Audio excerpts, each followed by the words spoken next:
Mundaka Upanishad. Part 1, Chapter 1. Brahma was before the gods were, the creator of all, the guardian of the universe. The vision of Brahman, the foundation of all wisdom, he gave in revelation to his firstborn son, Atavan. That vision and wisdom of Brahman given to Atavan, he in olden times revealed to Angira, and Angira gave it to Satyava, who in succession revealed it to Angiras. Now there was a man whose name was Saunaka, owner of a great household, who approaching one day Angiras with reverence, asked him this question: "Master, what is that which, when known, all is known?"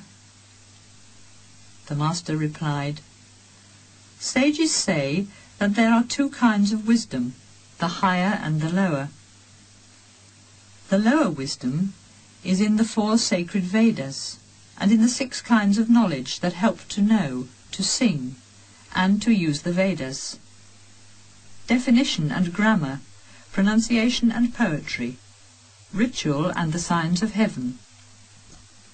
But the higher wisdom is that which leads to the eternal. He is beyond thought and invisible, beyond family and colour. He has neither eyes nor ears. He has neither hands nor feet. He is everlasting and omnipresent, infinite in the great and infinite in the small. He is the eternal whom the sages see as the source of all creation. Even as a spider sends forth and draws in its thread, even as plants arise from the earth and hairs from the body of man, even so the whole creation arises from the eternal. By tapas, the power of meditation, Brahman attains expansion, and then comes primeval matter. And from this comes life and mind, the elements, and the worlds, and the immortality of ritual action. From that spirit who knows all and sees all, whose tapas is pure vision, from him comes Brahma, the creator, name and form and primal matter. Chapter 2. This is the truth. The actions of devotion that sages heard in sacred verses were told in many ways in the 3 Vedas. Perform them always, O lovers of the true. They are your path of holy action in this world. When the flames of the sacred fire are rising, place then in faith the sacred offerings. If at the sacred fire of Agni-Hotra no heed is new moon, or of the full moon, or of the seasons of the year, or of the first fruits of spring, if no guests are present, if the offering of the sacrifice is left undone or not done according to rule, or the offering to all the gods is forgotten, then the offerer does not attain the reward of the 7 worlds. The dancing flames of the sacred fire are 7. The black, the terrific, that which is swift as the mind, that which is dark with smoke, the deep red, the spark blazing, and the luminous, omniformed flame. If a man begins his sacrifice when the flames are luminous, and considers for the offerings the signs of heaven, then the holy offerings lead him on the rays of the sun, where the Lord of all gods has his high dwelling. And when on the rays of sunlight the radiant offerings raise him, then they glorify him in words of melody. Welcome, they say, welcome here. Enjoy the heaven of Brahma, won by pure, holy actions. But unsafe are the boats of sacrifice to go to the farthest shore. Unsafe are the 18 books where the lower actions are explained. The unwise who praise them as the highest end go to old age and death again.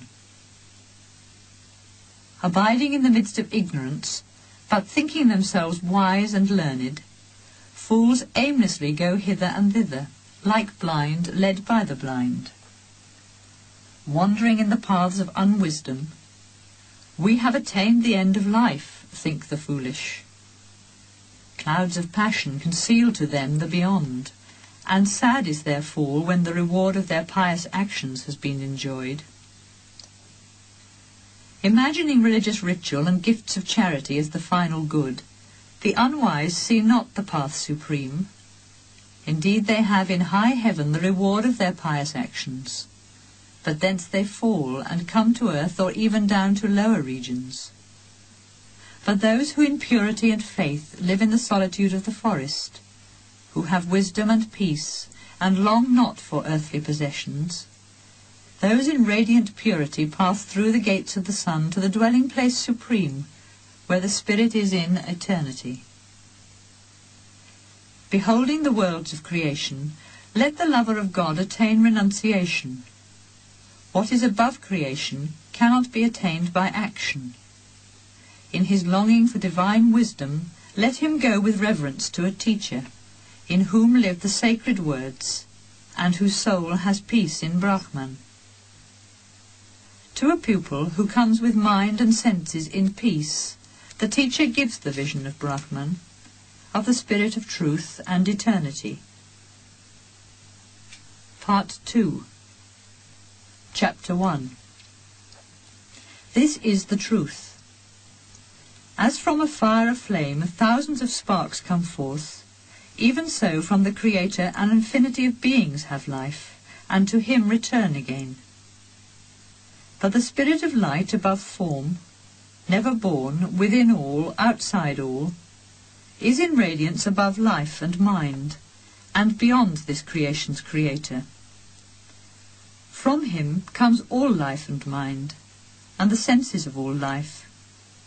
From him comes space and light, air and fire and water, and this earth that holds us all. The head of his body is fire, and his eyes the sun and the moon. His ears the regions of heaven, and the sacred Vedas his word. His breath is the wind that blows, and this whole universe is his heart. This earth is his footstool. He is the spirit that is in all things. From him comes the sun, and the source of all fire is the sun. From him comes the moon, and from this comes the rain, and all herbs that grow upon earth. And man comes from him, and man unto woman gives seed. And thus an infinity of beings come from the Spirit Supreme. The verses of the Rig Veda, and songs of the Sama Veda, prayers of the Yajur Veda, and rites of initiation, sacrifices and offerings and gifts, the offerer of the sacrifice, the year, and the world purified by the light from the sun and the moon, all come from the Spirit. From him the oceans and mountains, and all rivers come from him, and all herbs, and the essence of all whereby the inner spirit dwells with the elements, all come from him. The Spirit, in truth, is all. Action, and the power of tapas, and Brahma the Creator, and immortality. He who knows him dwelling in the secret place of the heart cuts asunder the bonds of ignorance, even in this human life. Chapter 2. Radiant in his light, yet invisible in the secret place of the heart, the Spirit is the supreme abode wherein dwells all that moves and breathes and sees. Know him as all that is, and all that is not, the end of love-longing, beyond understanding, the highest in all beings. He is self-luminous and more subtle than the smallest, but in him rest all the worlds and their beings. He is the everlasting Brahman, and he is life, and word, and mind. He is truth and life immortal. He is the goal to be aimed at. Attain that goal, O my son. Take the great bow of the Upanishads, and place in it an arrow sharp with devotion. Draw the bow with concentration on him, and hit the centre of the mark, the same everlasting spirit. The bow is the sacred Om, and the arrow is our own soul. Brahman is the mark of the arrow, the aim of the soul. Even as an arrow becomes one with its mark, let the watchful soul be one in him. In him are woven the sky and the earth and all the regions of the air, and in him rest the mind and all the powers of life. Know him as the one, and leave aside all other words. He is the bridge of immortality. Where all the subtle channels of the body meet, like spokes in the centre of a wheel, there he moves in the heart and transforms his one form unto many. Upon Om, Atman, your self, place your meditation. Glory unto you in your faraway journey beyond darkness. He who knows all and sees all, and whose glory the universe shows, dwells as the spirit of the divine city of Brahman in the region of the human heart. He becomes mind and drives on the body and life, draws power from food, and finds peace in the heart. There the wise find him as joy and light and life eternal.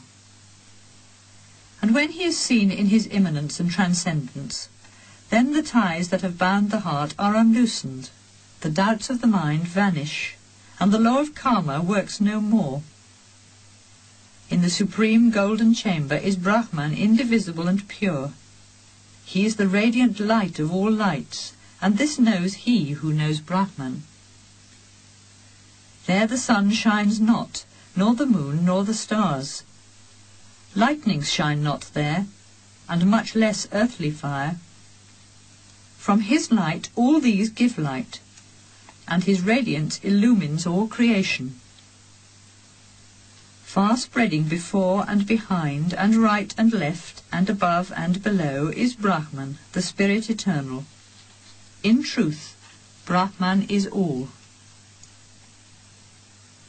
Part 3, Chapter 1. There are two birds, two sweet friends, who dwell on the selfsame tree. The one eats the fruits thereof, and the other looks on in silence. The first is the human soul, who, resting on that tree, though active, feels sad in his unwisdom. But on beholding the power and glory of the higher spirit, he becomes free from sorrow. When the seer beholds in golden glory the Lord, the Spirit, the Creator of the God of creation, then he leaves good and evil behind, and in purity he goes to the unity supreme. In silent wonder the wise see him as the life flaming in all creation. This is the greatest seer of Brahman, who, doing all his work as holy work, in God, in Atman, in the Self, finds all his peace and joy.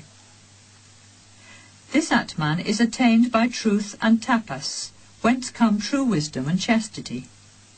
The wise who strive and who are pure see him within the body, in his pure glory and light. Truth obtains victory, not untruth. Truth is the way that leads to the regions of light. Sages travel therein free from desires, and reach the supreme abode of truth. He is immeasurable in his light, and beyond all thought, and yet he shines smaller than the smallest. Far, far away is he, and yet he is very near, resting in the inmost chamber of the heart. He cannot be seen by the eye, and words cannot reveal him. He cannot be reached by the senses, or by austerity or sacred actions. By the grace of wisdom and purity of mind, he can be seen indivisible in the silence of contemplation. This invisible Atman can be seen by the mind, wherein the five senses are resting.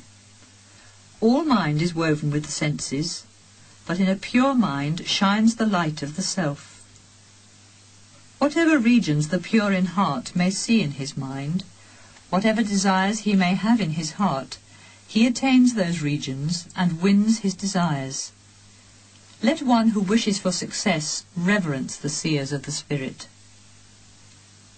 Chapter 2.